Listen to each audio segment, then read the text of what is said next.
If this size ever struck Earth, it could destroy a whole city. I'm delighted you can join us today to watch the launch of the European Space Agency's HERA spacecraft on board a SpaceX Falcon 9 rocket. The risk of an asteroid hitting our planet affects everyone, everywhere, making planetary defense an inherently international endeavor. HERA is Europe's first planetary defense mission, which, together with NASA's START mission, is part of the International Asteroid Impact and Deflection Assessment Collaboration. In 2022, DART demonstrated that humankind is capable of redirecting an asteroid. The mission to Dimorphos and Didymos hit the smaller body and changed its orbit around the larger asteroid. Now, ESA's HERA will visit this asteroid pair to investigate how DART affected Dimorphos. HERA will gather the data we need to turn kinetic impact into a well-understood and repeatable technique on which all of us may rely one day. My thanks go to everyone who worked so hard for so long to make HERA possible. Best wishes for a successful start of this epic journey.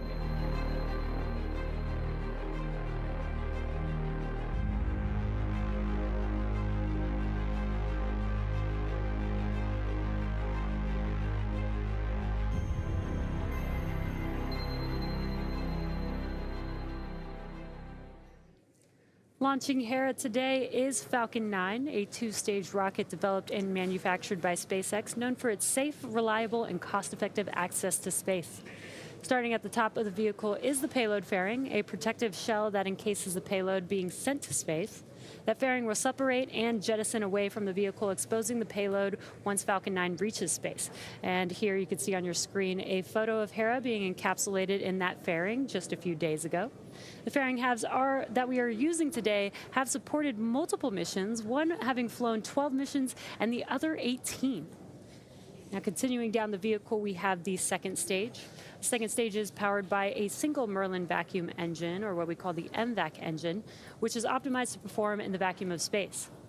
And below that is the first stage, which contains 8 engines arranged around one center engine held in place by a structure called the octaweb. Now, each of these Merlin 1D engines delivers about 190,000 pounds of thrust at sea level, which gives Falcon 9 a combined 1.7 million pounds of thrust. The booster supporting today's mission previously launched 22 missions, including Crew 1 and Crew 2, SXM-8, CRS-23, IXPE, Transporter 4 and 5, Globalstar FM15, ISS EROS C-3, Korea 425, Maxar 1, ASBM, and 10 Starlink missions. Now, due to the additional performance required to deliver today's payload to an interplanetary transfer orbit, this will be the 23rd and final launch for this booster, and recovery is not planned. However, we will be recovering the fairing halves. So with that, let's check in with John I for a status update on today's launch. The launch vehicle and spacecraft are in good health. They're ready for launch as we are just beyond T-minus 9 minutes to liftoff. The Falcon 9 team reported on console at T-minus 2 hours and 15 minutes. They began their final checks of the launch vehicle and ground systems. We did a final check out of the flight termination system. That was at T-minus 1 hour and 45 minutes. We then had the Falcon 9 team complete their data review of first and second stage propellant checkouts, as well as the avionics team and the guidance, nav, and control team. And they did all their final data reviews at T-minus 1 hour. At that point, the chief engineer conducted a technical readiness poll, and everything was go to continue. We've also completed at T-minus 38 minutes the poll to proceed with propellant load and launch. And most recently, you might have heard over the countdown net, the spacecraft has gone on internal power at T-minus 18 minutes and 30 seconds. Now, currently, the team at Cape Canaveral Space Force Station, they are loading propellant. That began on time at T-minus 35 minutes when our launch auto sequence began.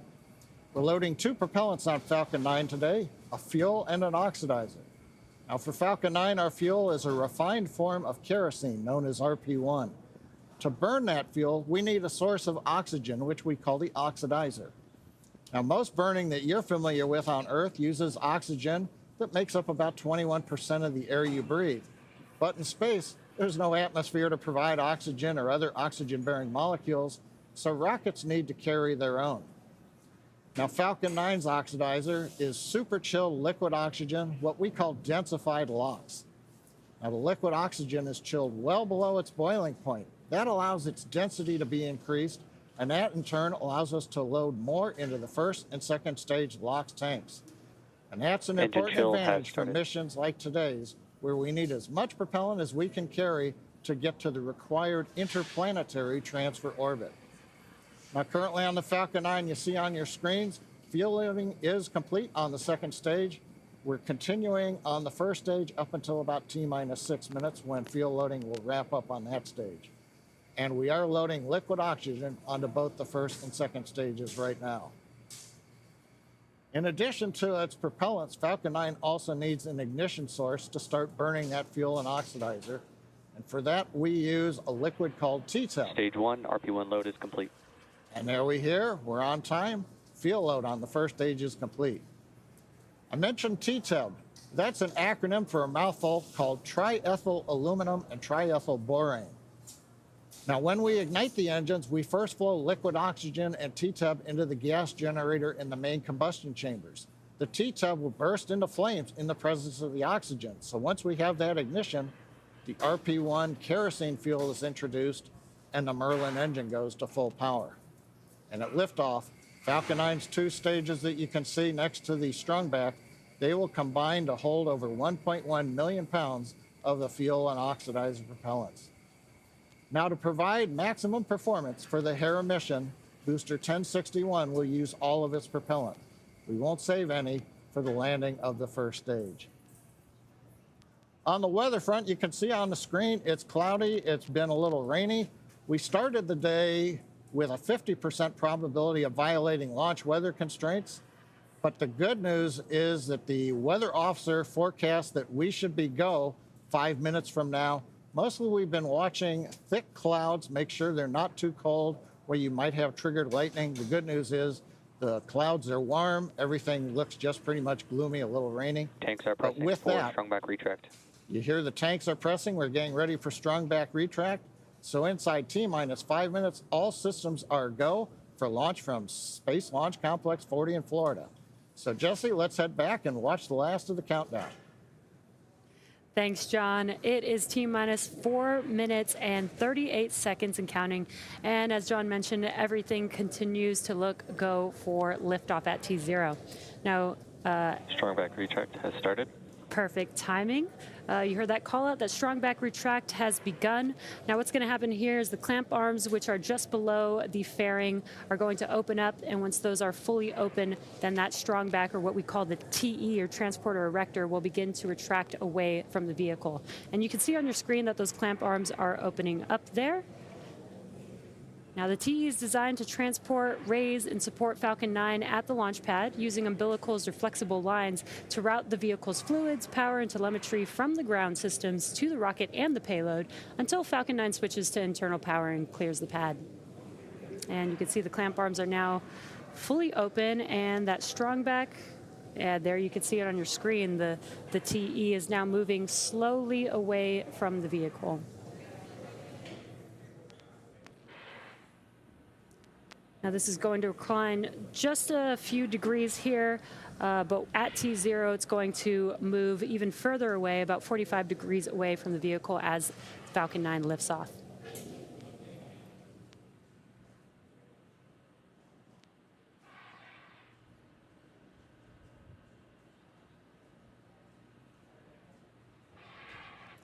And there you can see that the TE is pretty much fully reclined there on your screen.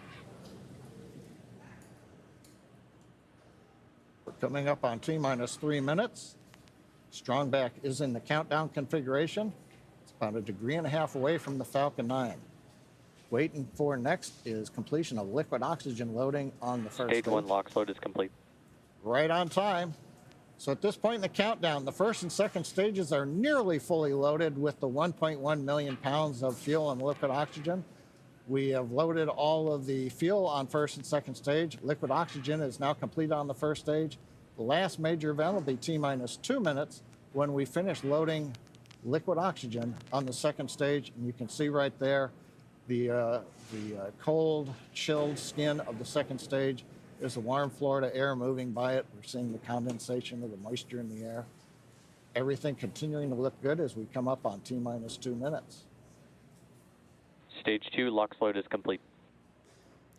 And there's that call out that liquid oxygen loading is now complete on the second stage. Now that means that propellant loading is complete on Falcon 9. And that's over 1.1 million pounds of propellants now loaded on the vehicle. All systems remain go for launch. SpaceX ground computers are now draining propellant out of the lines that go up to the strong back onto the second stage. And there you can see that venting happening there on your screen. Now this creates a white cloud, which is pressure from the ultra-cold liquid oxygen line that's being vented there. Front gas closeouts. And again, when that cold liquid oxygen gas meets the warmer ambient air there, it creates that condensation that you can see there on your screen. Now, the first and second stage computers on Falcon 9 will execute stored programs to prepare the rocket for flight, leading to the ignition of the M1D engines at T-minus 2 seconds and liftoff at T-minus 0.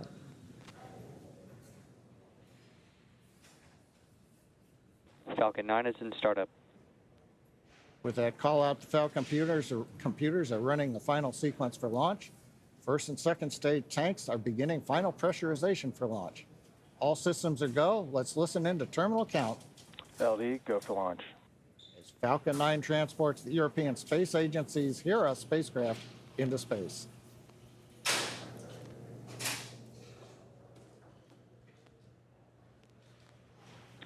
30 seconds.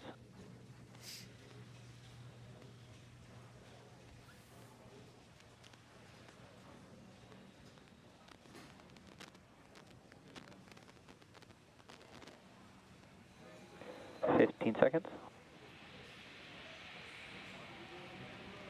T-minus 10, 9, 8, 7, 6, 5, 4, 3, 2, 1. Ignition, engines full power, and liftoff. Go Hera, go Falcon, go SpaceX.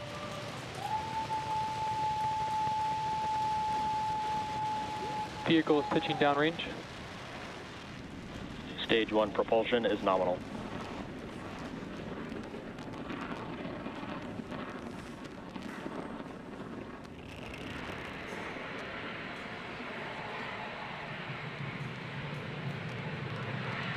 At T plus 30 seconds and counting, Falcon 9 has successfully lifted off from Slick 40.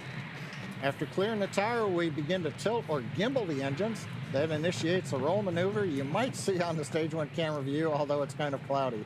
But this enables the vehicle's antennas to stay in the best position for communicating with the ground. We are into throttle down now in preparation for max dynamic aero. Falcon is supersonic. Faster than a speeding bullet. We're supersonic on Falcon 9.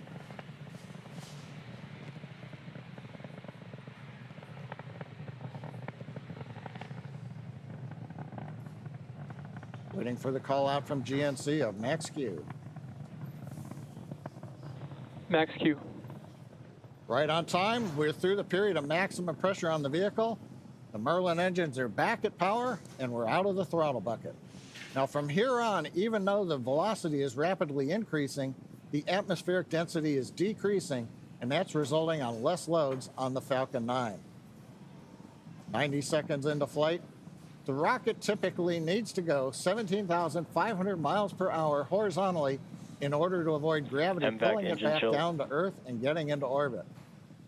We've heard the call out for MVAC chill. That's a bleed valve on the second stage engine. That's performing the final chill prior to second stage engine ignition. All's looking good with the first stage trajectory. We're coming up on T plus 2 minutes.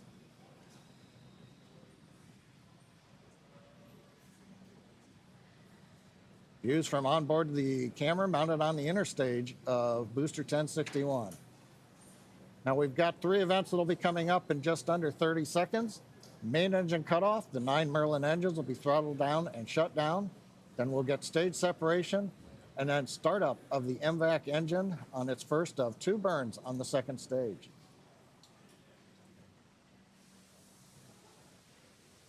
We've begun throttling down the Merlin engines.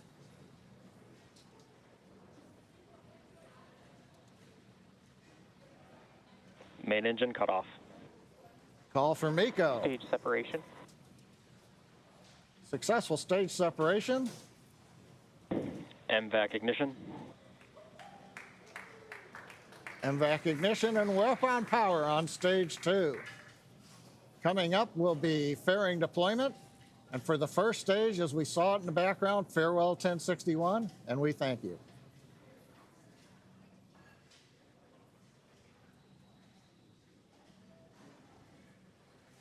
As we continue climbing out of Earth's atmosphere, we're waiting for the right time when we can open up and deploy the fairing. That should be coming up in about 10 seconds.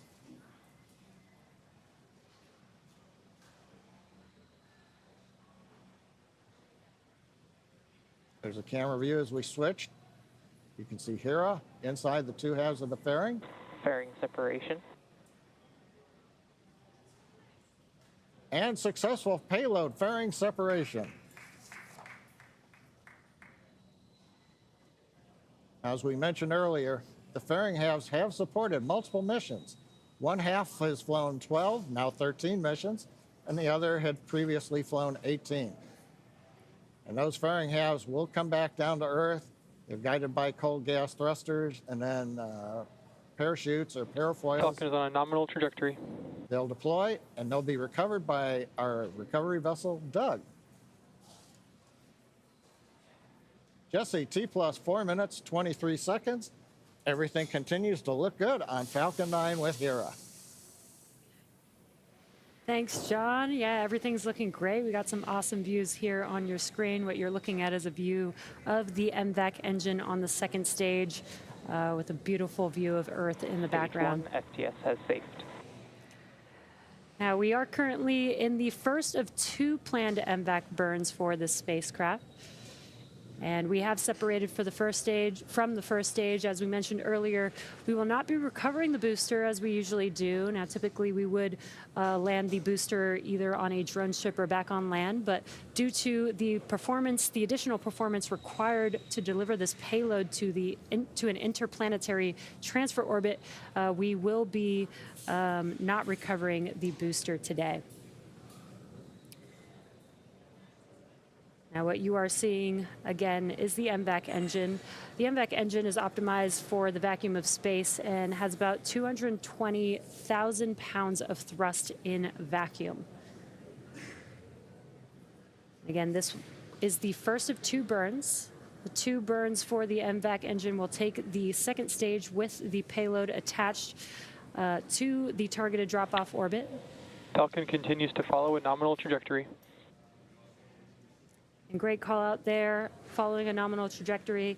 You can also follow along with the speed of the vehicle as well as the altitude in the bottom right-hand corner of the screen. And the next event coming up in about a minute and a half from now is SECO 1. SECO 1 is second stage engine cutoff 1, which is where we will shut down that MVAC engine and allow the vehicle to coast with the payload in an Earth orbit, and then we'll reignite that MVAC engine for a second time to take the vehicle and payload to that interplanetary transfer orbit.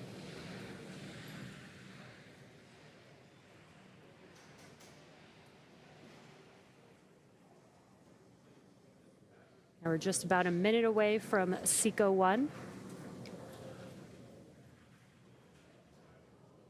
And you can see in the bottom right hand of your screen that the speed is continuing to pick up. The velocity is increasing on the vehicle as the MVAC engine continues to burn. But again, in about 40 seconds from now. Stage 2 is in terminal guidance. In about 35 seconds from now, we will shut down that MVAC engine and again allow the vehicle to coast in an Earth orbit before we make its way to the interplanetary transfer orbit.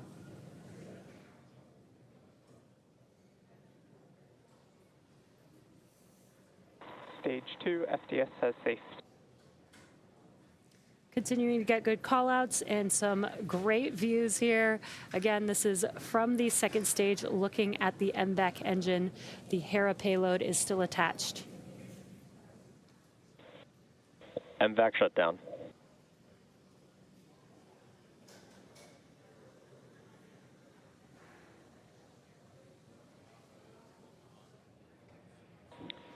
Nominal park orbit insertion.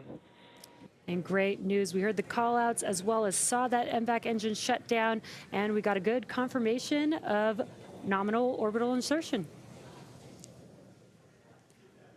Now the second stage is now embarking on the first portion of its coast phase. Coasting in this orbit will last about 45 minutes, and we will light that MVAC engine for a second time around T plus 52 minutes. So we're going to take a pause, and we'll see you back here at T plus 52 minutes for SES-2.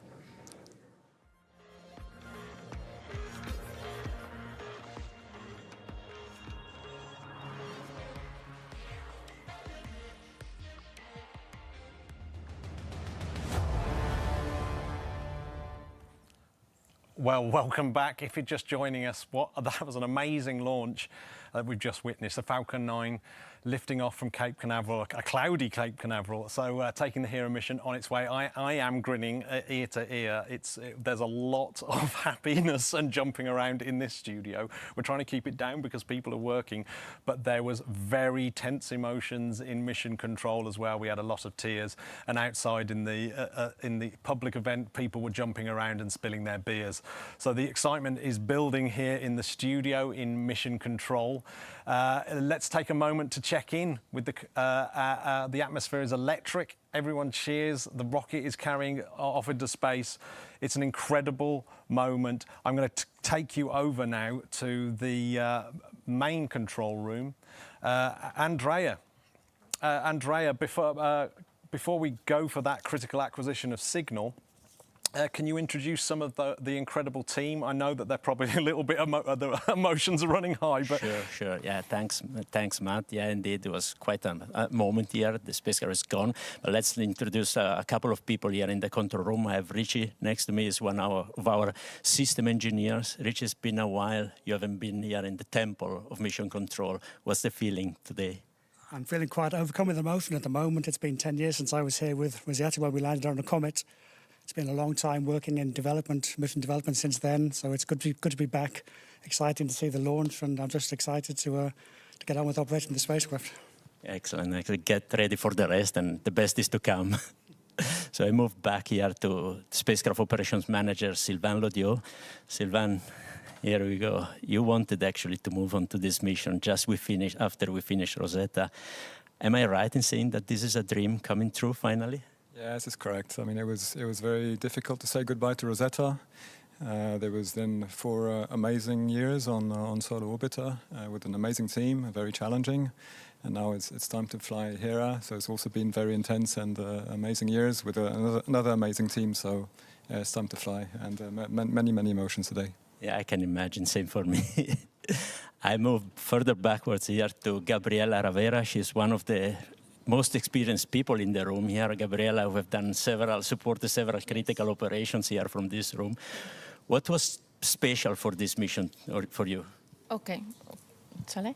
Please. So basically, I mean, what makes it special for me is that you are not sitting next to us this time. So that's the first thing, of course.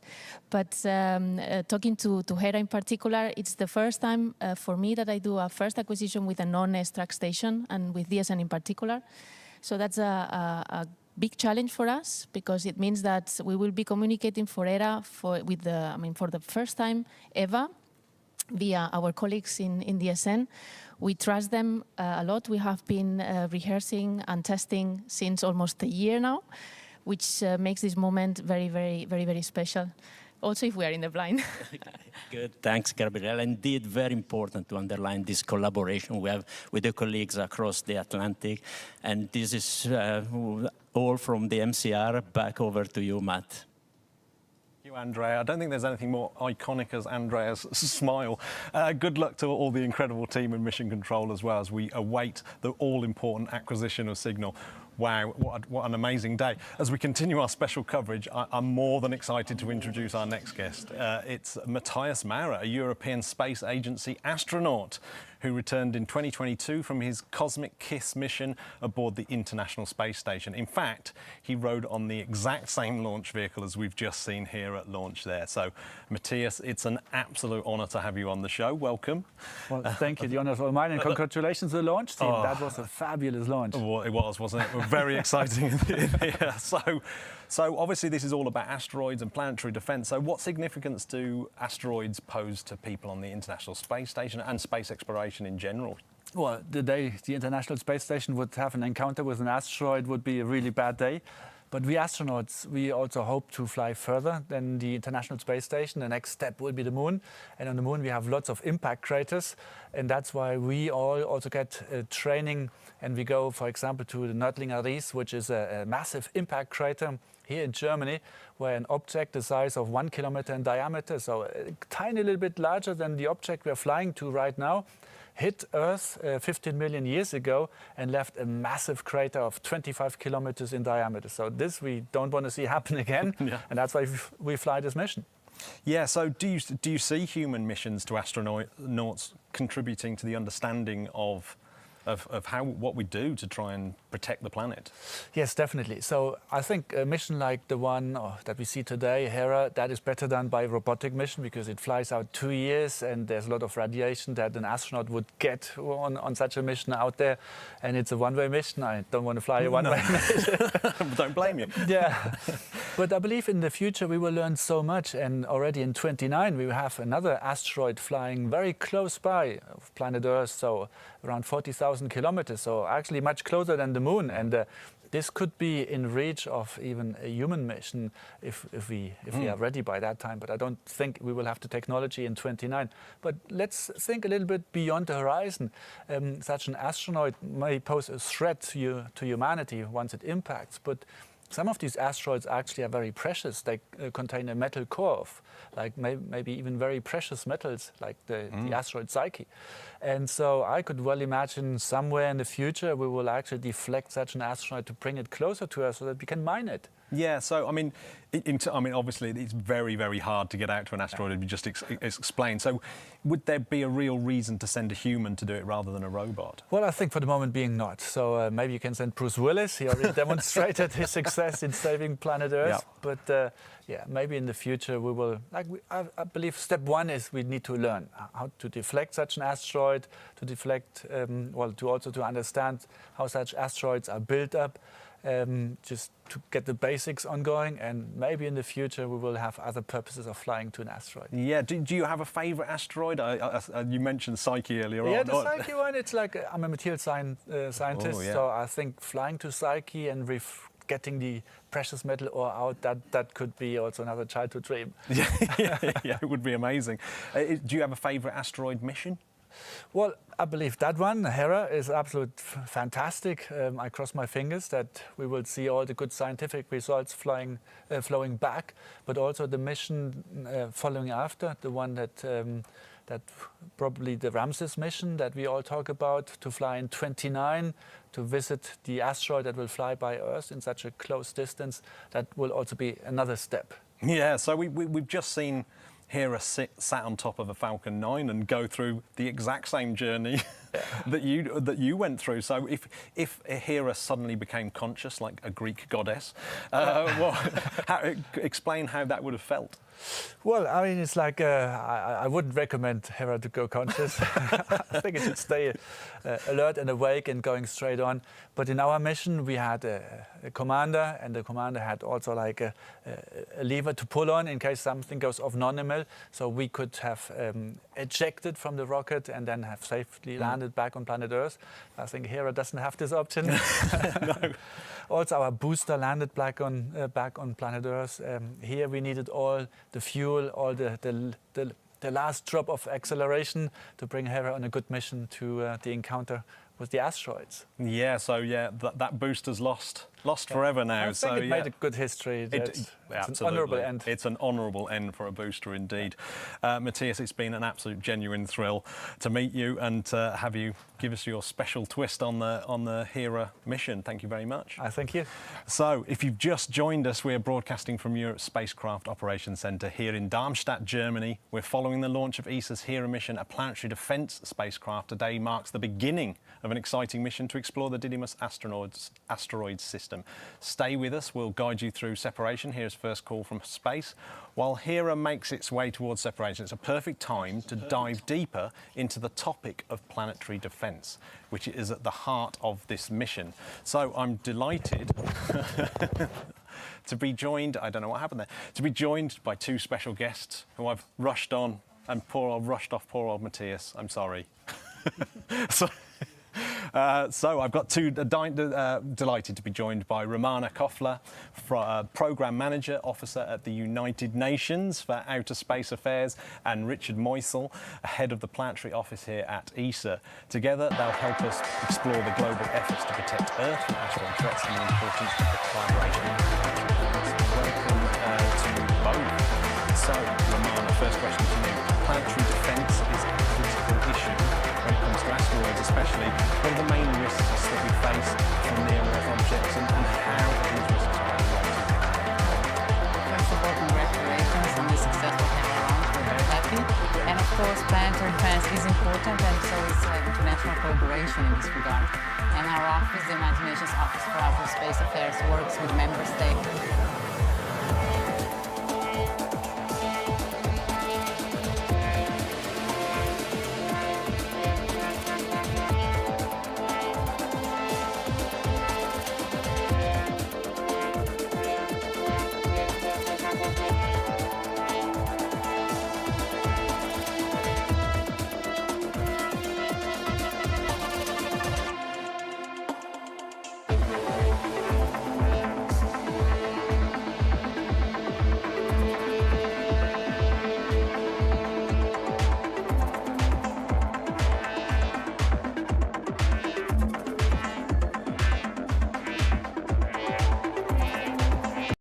Based on that, the committee established two global mechanisms. One is the International Asteroid Warning Network, or IOWAN, which is chaired by NASA, and the other one is Space Mission Planning Advisory Group, or SAMEPAGE in short, which is chaired by European Space Agency. And they collaborate. The IOWAN network would observes the skies and would inform the office in case there is a credible threat. Yeah, so Richard, European Space Agency plays a key role in planetary defence. How is European Space Agency contributing to protecting the Earth from asteroids, I suppose, potential asteroid threats?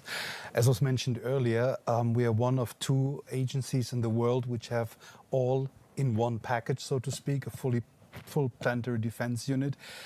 We observe asteroids, we calculate their orbits up to 100 years in advance, and then if we find any threat within the next 100 years, we react to it and support international collaboration to mitigate any efforts. And in such a way we are doing a lot for the planetary defense community in carrying a part of the burden. Yeah, so what are the sort of current projects that ESA's up to, and what are some of the ones that you're building towards? Well, our biggest project so far just spectacularly got launched.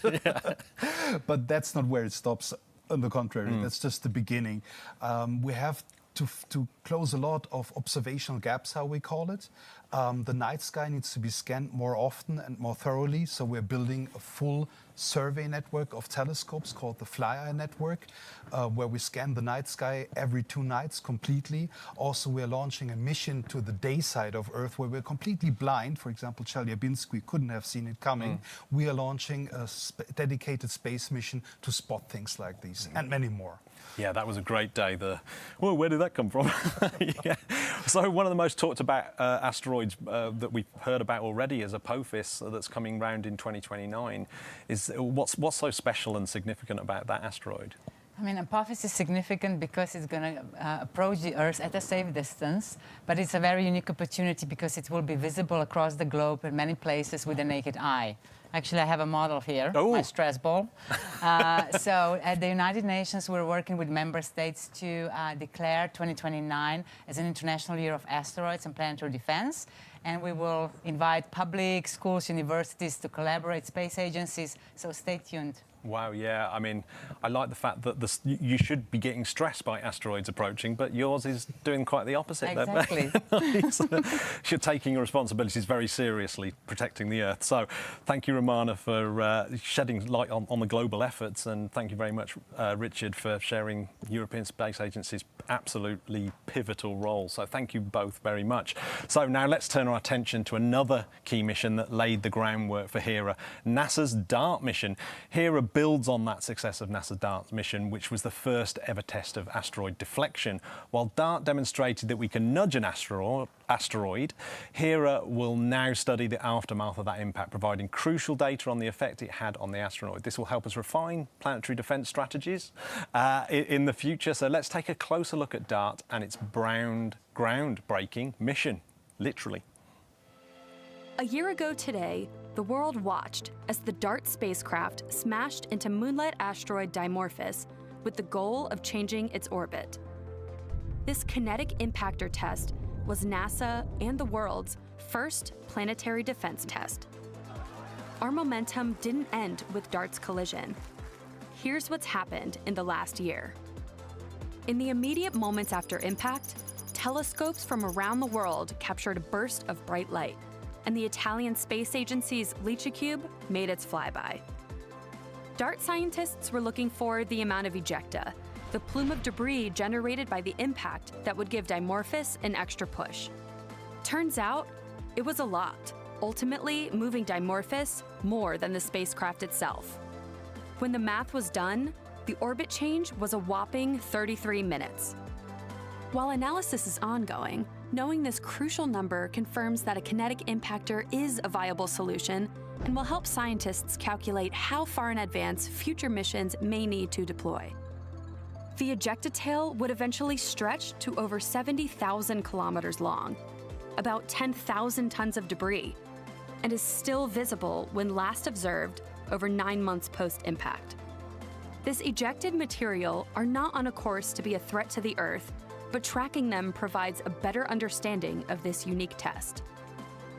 The stunning images sent down by the Draco camera before impact have gotten a helpful lighting boost from the reflection off of Didymos, what the team is calling Diddy Shine. Modeling work using these images have allowed the team to build out the precise geography of Dimorphos, including the exact collision site. This work will be supplemented in 2024 when the European Space Agency HERA launches. HERA and its CubeSats will arrive in 2026 and land on the asteroid system in 2027 and provide radar imaging that can tell us more about the impact and about Dimorphos itself. The more we know about Dimorphos's specific traits and makeup, the better that scientists can extrapolate how kinetic impactors can affect other asteroids that we may one day discover heading our way. DART was the first ever planetary defense test for the world. The lessons learned in the days and months since impact have put us in a better position than ever before to defend ourselves from potential asteroid collisions.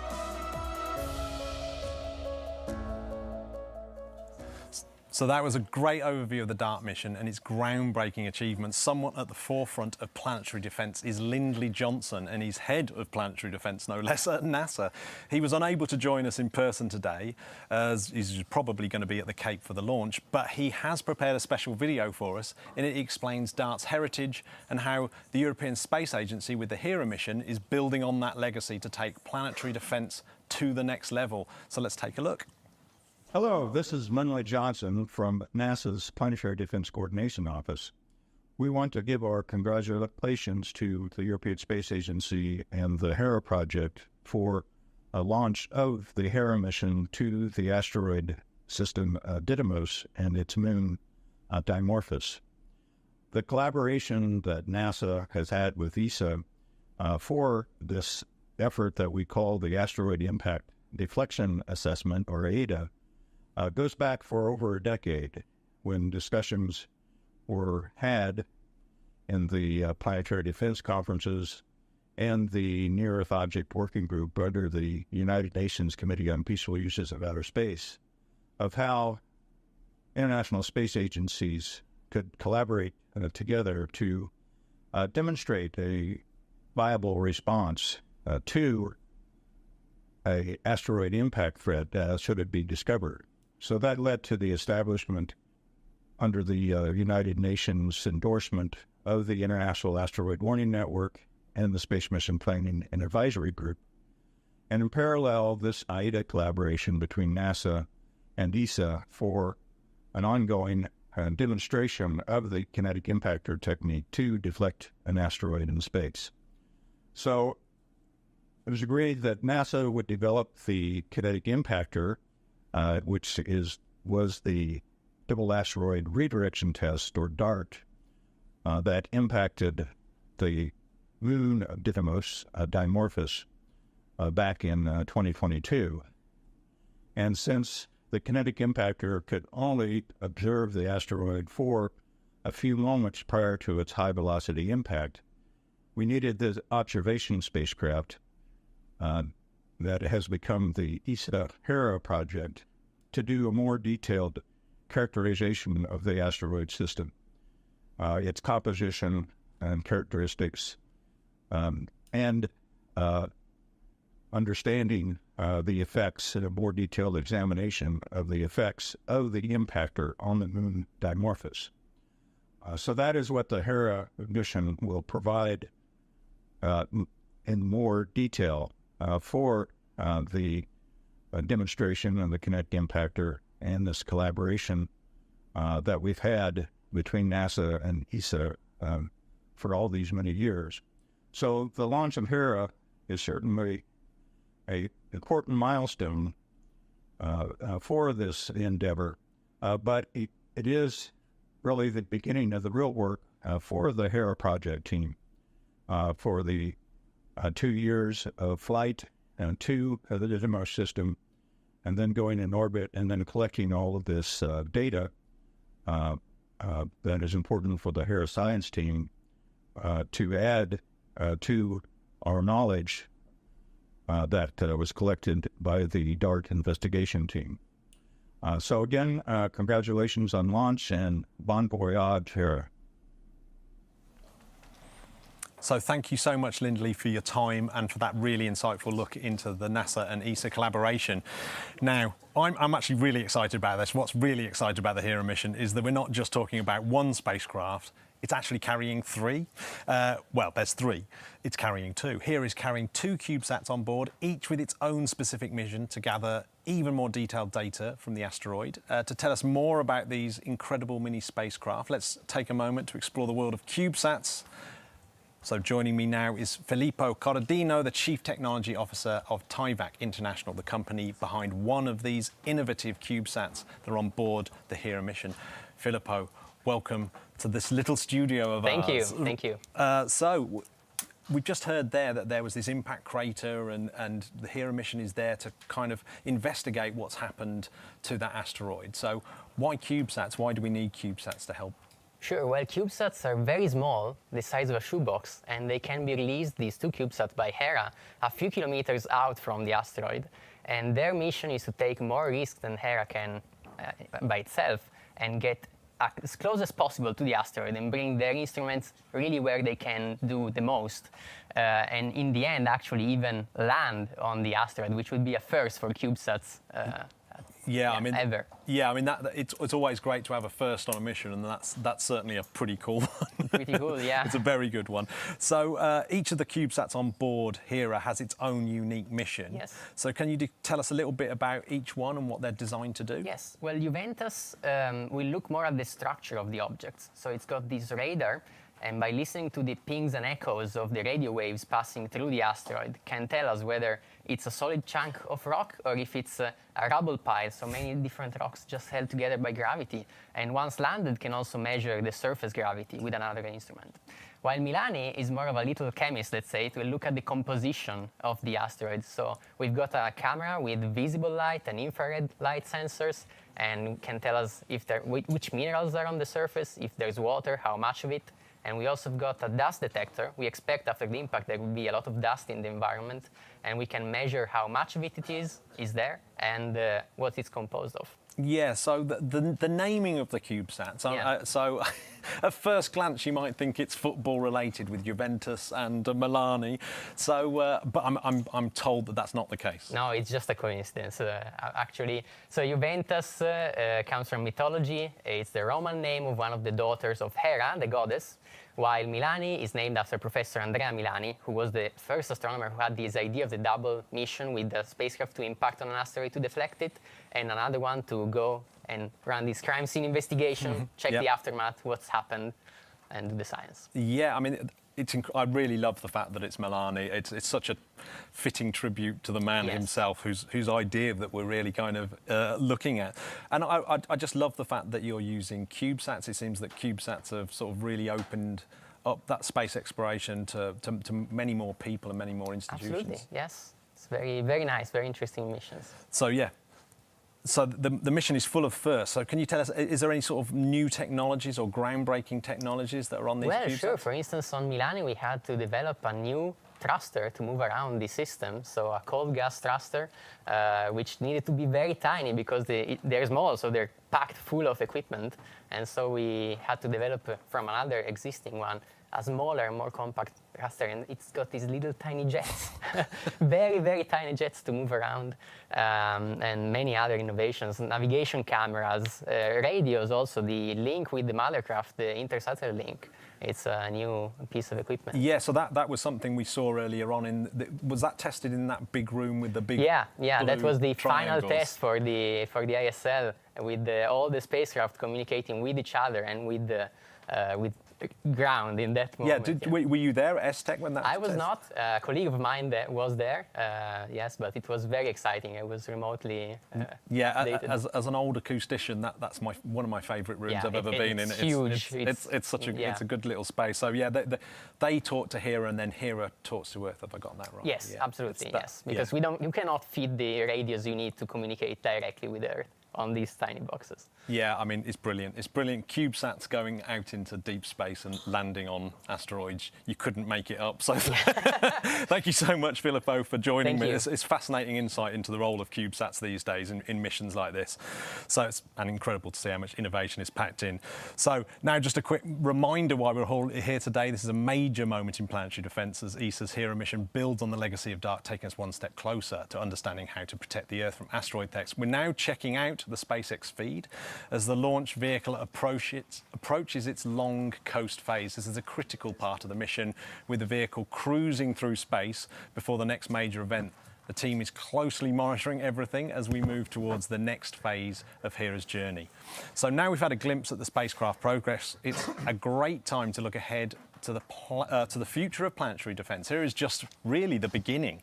The follow-up mission will be Ramses, and that will build on the knowledge that HERA gathers this time round and push the boundaries even further. So I'm really pleased to bring back Paolo Martino, lead system engineer for the HERA mission, who will share more about both HERA and what we can expect from the exciting Ramses mission. So welcome, Paolo, once again. Thank you.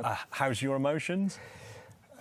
Luckily, I had some minutes to recover because it was really a very emotional moment. I just ran out of tears. That's good. You've run out of tears, right? That's fantastic. So, what do you expect to be HERA's legacy, and how will Ramses build on that legacy? In terms of planetary defense, HERA is just the beginning. We just come out of an outstanding fast development. We launched today even one day ahead of schedule, but that's the only way to meet asteroids. They don't wait for you. No. And now the next mission proposed to our member states in terms of planetary defense, the place to be in planetary defense is asteroid Apophis. In 2029, the night of Friday the 13th of April, we'll have a very close encounter with Earth. Actually, we'll be as close as roughly 30,000 kilometers, so we'll be even visible with naked eye from all Europe in that night. and is so close that the gravity of the Earth is expected to have a strong effect on the asteroid. So on top of changing its orbit, will also change its rotation and possibly create material movings or landslides, earthquakes, really something unprecedented for an asteroid. It's really a great occasion to further improve our knowledge of these potentially dangerous objects. But the schedule is really, really challenging. We need to launch in April 2028, which is even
Welcome back to the webcast of the Falcon 9 mission carrying the HERA spacecraft for the European Space Agency. Now, the second stage completed the first burn, placing Falcon 9 and the HERA spacecraft into the desired orbit about 3 minutes ago after launch. Now, we are approaching the second burn of the engine to carry Falcon 9 and HERA to the orbit needed to deploy the spacecraft. Now, coming up here in a few seconds should be... MVAC ignition. And right on time, SES-2. That call out was for second stage engine start. Now this burn is planned to last about 1.5 minutes. And we got a great view of that MVAC engine burning very bright there. Now during this time, we will be adding 4,500 kilometers per second to our velocity. And again, on the bottom right hand of your screen, you can see the speed increasing rapidly there, and you can also see the altitude of the vehicle and the payload. Now this is the second burn for this mission. There are 2 planned burns for this payload to be dropped into an interplanetary orbit. So that first burn took us into an Earth orbit, and now this second burn that's currently happening right now is taking the vehicle payload to that interplanetary orbit where the HERA spacecraft will be deployed. Now we're just about 30 seconds away from the conclusion of SES-2, which will be SECO-2, that second stage engine cutoff 2. And then we will shut down that MVAC engine, allow the vehicle to coast for a little bit prior to the deployment of the payload. Now SECO-2 is coming up here in just a few seconds.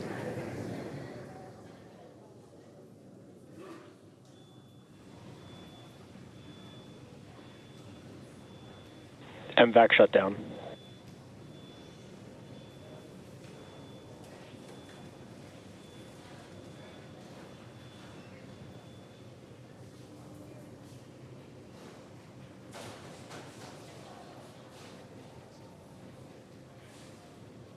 We did have SECO-2, just waiting for confirmation of a good orbit.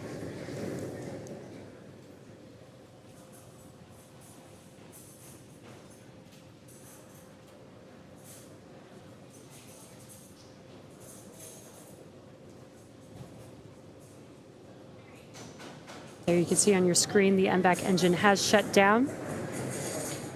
And the HERA payload there on your screen still attached to Falcon 9.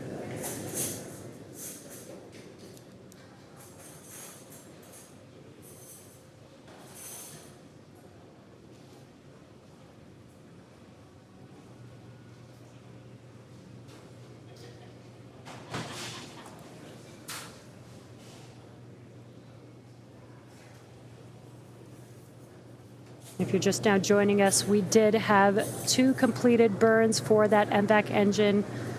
Just about a minute ago, we had SECO-2 where that second stage engine did cut off, and you can see that there, no longer firing. And we do still have the HERA payload still attached to Falcon 9.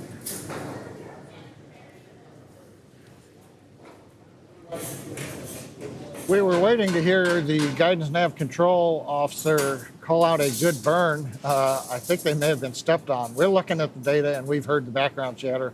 We do have confirmation. Nominal burn 2. There we Good go. orbit. The chief engineer has confirmed we have a good second burn of the MVAC engine. So that means the Falcon 9 second stage, with the HERA payload still attached, has escaped Earth velocity. So we're no longer orbiting the Earth, we're now orbiting the sun. We've got one more major activity remaining in this launch mission, and that's the spacecraft deployment. You can see the HERA spacecraft right there, still attached to Falcon 9 second stage. That's expected to occur at T plus 1 hour and 16 minutes. So we've still got another 20 minutes, which means we're going to take a short break. And we'll see you back here at T plus 1 hour and 15 minutes for spacecraft deployment.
Welcome back to our launch coverage of the HERA mission for the European Space Agency. If you're just joining us, we had an on-time launch at 10:52 a.m. Eastern.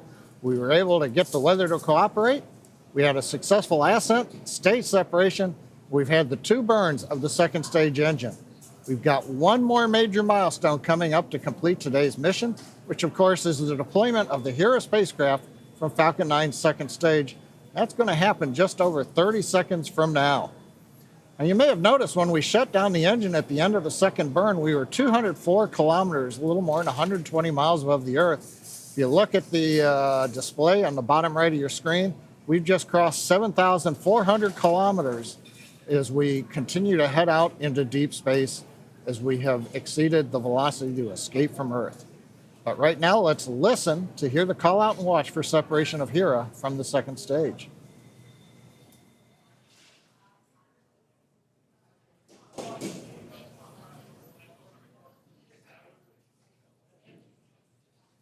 HERA separation confirmed.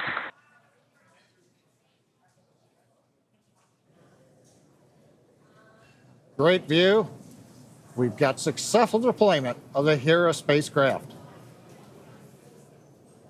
And with successful payload deploy, that brings our webcast to a close.